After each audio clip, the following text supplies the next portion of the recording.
Hi, we're Pete and Lynn Thompson from Pete Thompson Christian Counseling. Happy New Year.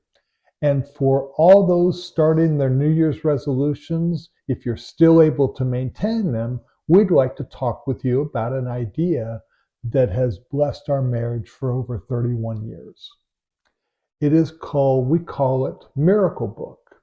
And I'm going to go into details about what it is and how it's helped us. But before we do that, I want to talk about the scriptural foundations for Miracle Book. And so when you look in the Old Testament, Joshua chapter 4, you're looking at the time when just before they were going to cross the Red Sea before going and taking Jericho. And so what God had Joshua do is he told them to take the people carrying the ark and start walking into the Jordan River. Mm-hmm. And the minute they walked into the Jordan River, God dried up the Jordan River where all the Israelites were going to cross over.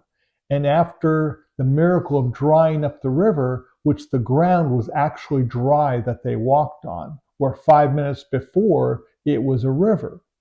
And so what God commanded Joshua to do is take 12 stones and out of the river and make a monument.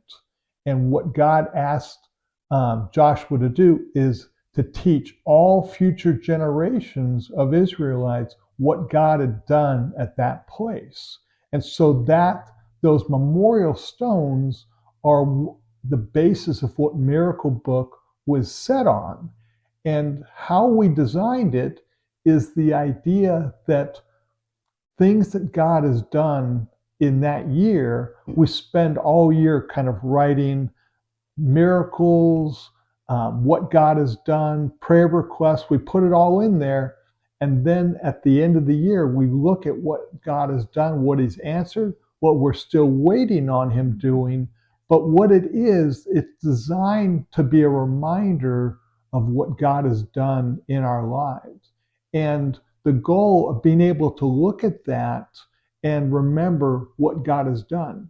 Because a lot of times as we're going through difficult stuff, we know what God has done in the past, but we're not sure how he's going to answer these prayer requests that he's asked us to pray about. And so remembering what he did in the past doesn't necessarily tell us exactly what he's going to do in the present, but what it tells us is God is sovereign and he's working on the details, even when we can't see him doing specific things.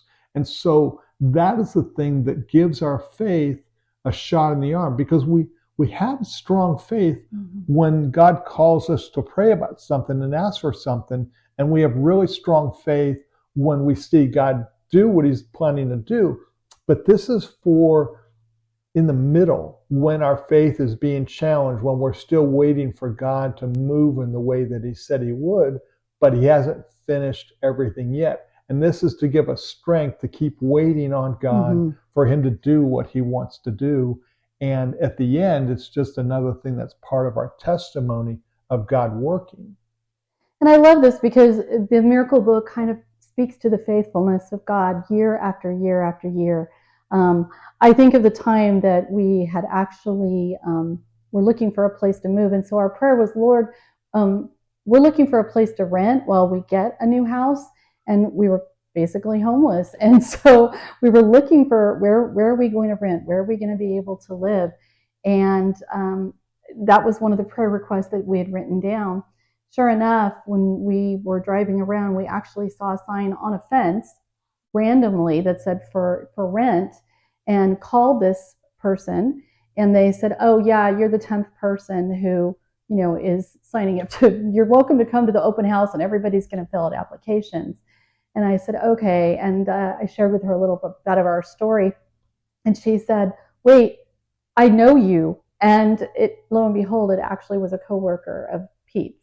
And how random was that? We had no idea that they were renting. They had no idea we were looking for a place, but God had directed that, and we had a place to live.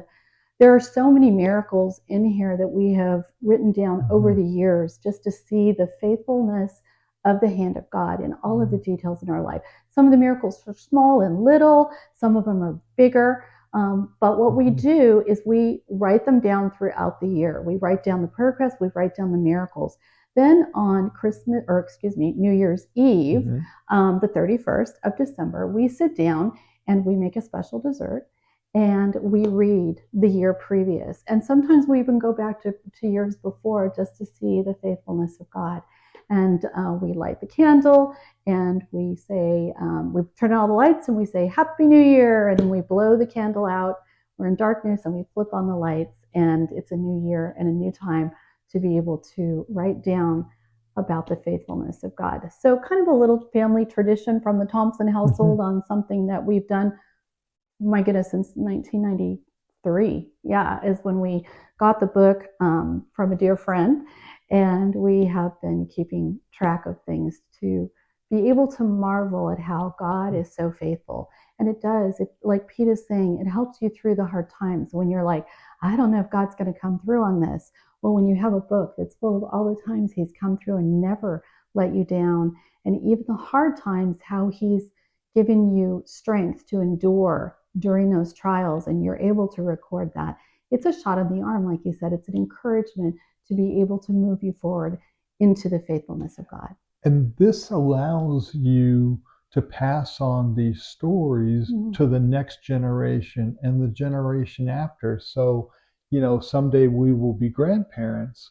And as our kids get older, if we're around or we're not around, they will have a testimony of how important God was to us and the things that he did in our life that will help their testimony, help their walk with God. And so it's really a legacy that we're passing down. And so we hope that you are blessed by this concept.